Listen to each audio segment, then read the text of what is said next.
Good morning. My name is Leah Feroleto Walsh, and I am the Director of Academic Processes and Data Operations for the School of Social Work at the University of Buffalo.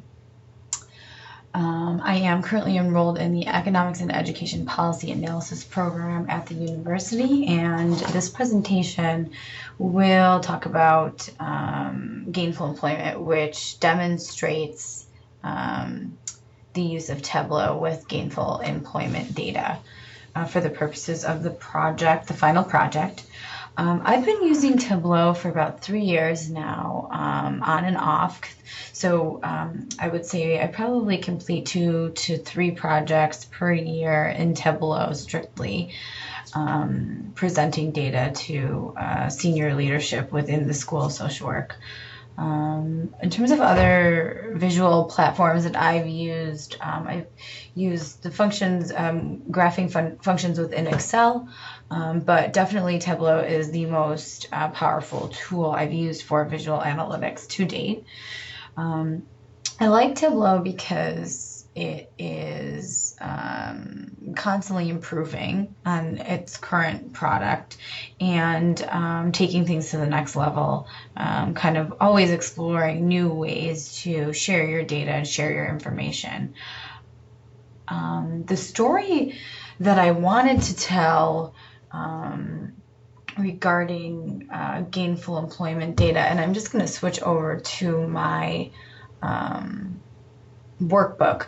But this is my LinkedIn page with my information and my title and of course my email. So if there are any questions at the end of the presentation to whomever is watching, you certainly can contact me via this platform if it's convenient. So I'm just going to switch over here to the Tableau Public, which is where I have my presentation published currently in Tableau. So the story I wanted to tell starts with gainful employment reporting. And the purpose of gainful employment reporting is to help individuals make informed decisions about enrolling in programs, and whether it be graduate programs or any level degree. And then it's also to help protect students from making a bad decision or taking an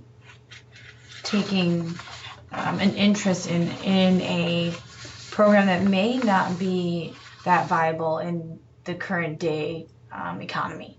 And the way that gainful employment does that is they look at loan repayment rates based on program.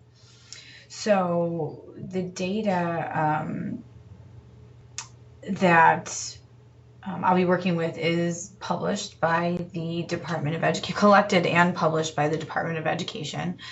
So a national agency and federal agency. And it is designed to be informative to all people, and as a result has impacted policy.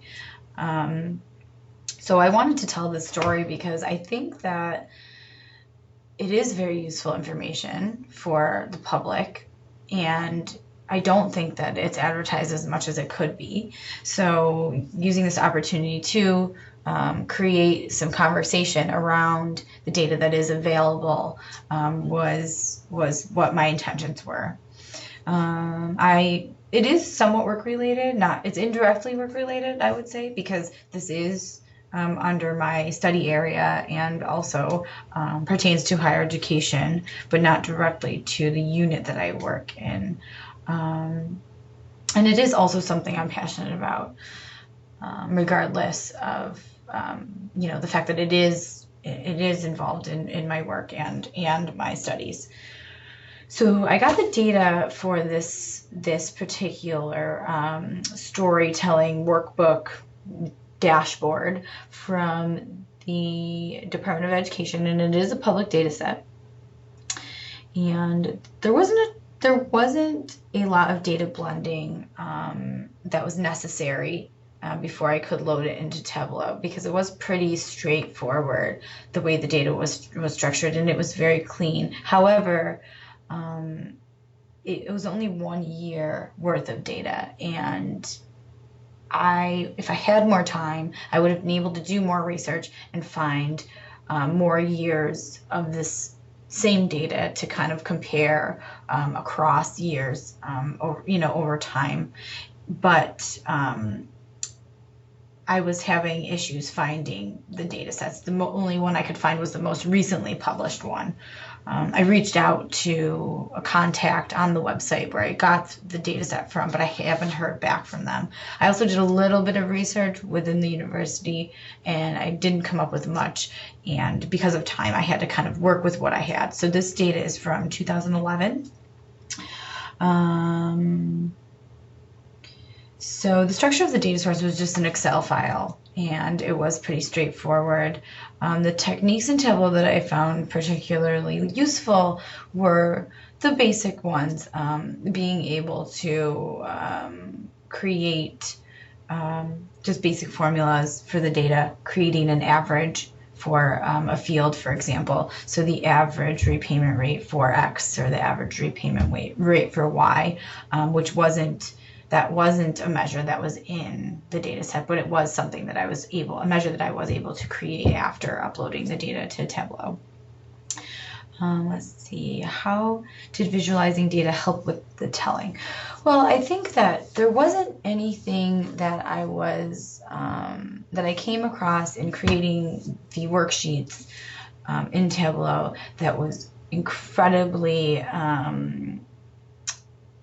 new information generally that I had. But I think that there's a few worksheets in here that I'll go through that kind of create a conversation around things that you wouldn't normally, I think, get unless you were able to look at it in a specific way. So I'll complete the answer to that question as I move through these slides, and there's about 7, so there's not a whole lot. And I'll also I'll also talk about the insights uncovered by the visualizations as I move through each one. So I'll start with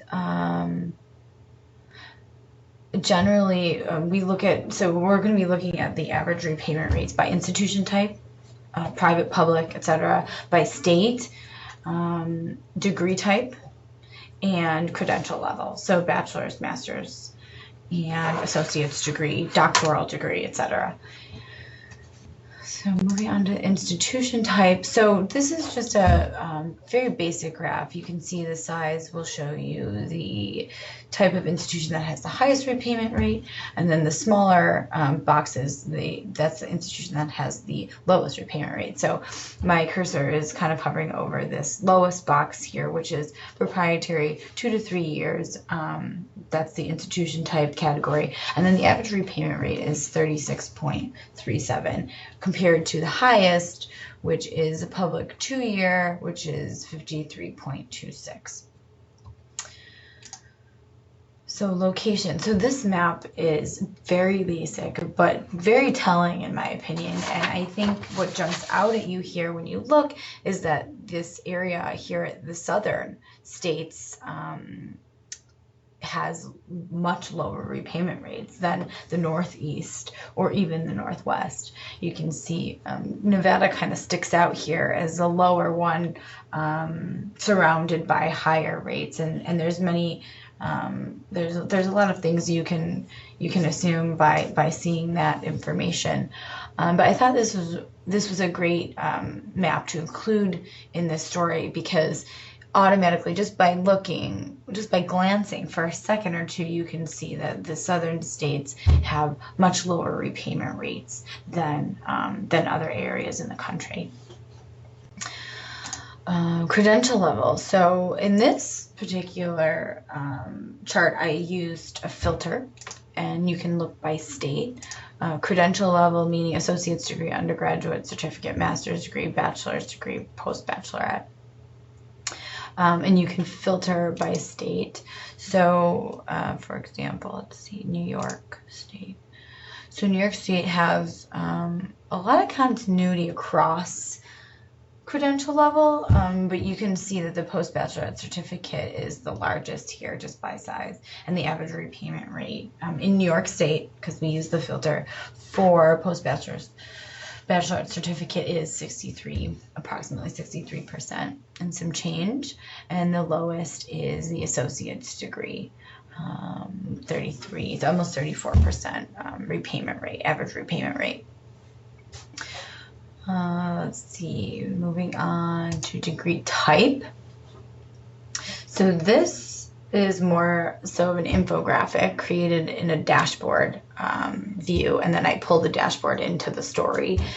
And what I was hoping to show here was the highest and lowest degrees by credential level. So the doctoral degree, you can see pharmacy has the highest repayment rate, 83%, and then the lowest repayment rate for the doctoral degree is family and community services. Master's degree, anesthesiologist assistant, 97% repayment rate, which is quite high, and then the lowest is educational administration and supervising. So I think that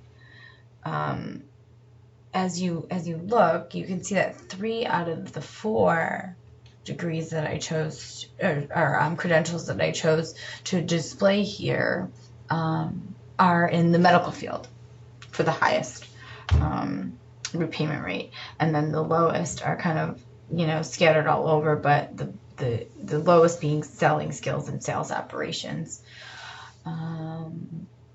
So I think this is an interesting way to visualize highest and lowest, and Tableau has a function within its keys to be able to, in a certain graph, show highest and lowest. Just keep that strictly. So each one of these displays that you see here has its own worksheet, and then within each worksheet, I was able to exclude all but the highest and lowest numbers and then display it on a dashboard as seen here. And then you can still, hover over and see the percentage, average repayment rate. Moving on, so this is just a fun one, word cloud. I added a filter here as well, and I use credential level for this filter. And for the doctoral degree, you can see here pharmacy is the largest here up at the top. And as you move through undergraduate certificate, let's see, some of them looked a little funny, but you can see it processing here. So obviously undergraduate certificate has a lot of different zip codes reporting. Not much you can garner from that, except the fact that there is quite a bit of, in the list for undergraduate certificates, there's quite a bit of institutions that reported on those in particular. So moving to master's degree, taking off the undergraduate choice. So this is a little more telling. You can see the anesthesiologist assistant also sticks out in this visual. Nursing, another medical field. Physician's assistant, another medical field. Graphic design, that's interesting. That's one that you don't see very often. Fire services administration. So just a fun, colorful way to view data. And then finally, state institution type. So this bar chart, stacked bar chart, was pretty interesting to me. And this brings me to my last point that I wanted to touch on about institutions reporting. So I included institution type, as you can see on the right hand side here, the chart in this graph, institution type, so by state. So the states along the bottom here, and you can see the states, a lot of states have more institution types reporting. So I think that's interesting because, for example, states like North Carolina, as you can see here, only have 4 institution types reporting. And I don't think that there is it would be interesting to see which states have certain institution types that just don't report. And then you can see the states that have the most types of institutions reporting. California, naturally, because of its size, potentially. Maine, let's see, Massachusetts, you have Ohio, Pennsylvania, Texas. So the larger states, generally speaking, New York, and then also you'll notice a pattern of the states that I've named, a lot of them are Northeast. So for whatever reason, some of these states have a lower number of institution types reporting, and whatever that reason is, I'm not sure, but certainly there could be some improvement on the data that is available if we could kind of get more institutions and more degree programs to report on this information, or provide information to help report on this data set, this data point. So that's generally my overview on gainful employment. I think that there certainly is a need for information like this to be reported by the federal government and monitored, and allowing people to be made aware of the information that is out there. I think there is definitely some improvements that can be made with the data sets, including making maybe some mandatory regulations on institutions reporting. And maybe there is, maybe there is more institutions reporting, but there's some break in the process in between that reporting point and then what the government actually does publish, or what they're able to publish. So kind of looking into what the policies and processes are regarding gainful employment.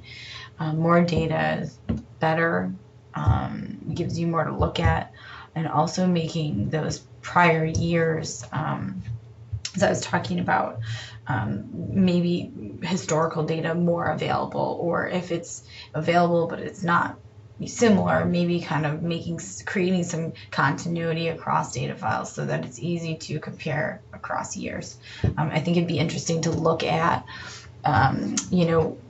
certain programs maybe that are declining, whose repayment rates are declining over time, or certain programs whose repayment, or vice versa, repayment rates are increasing over time.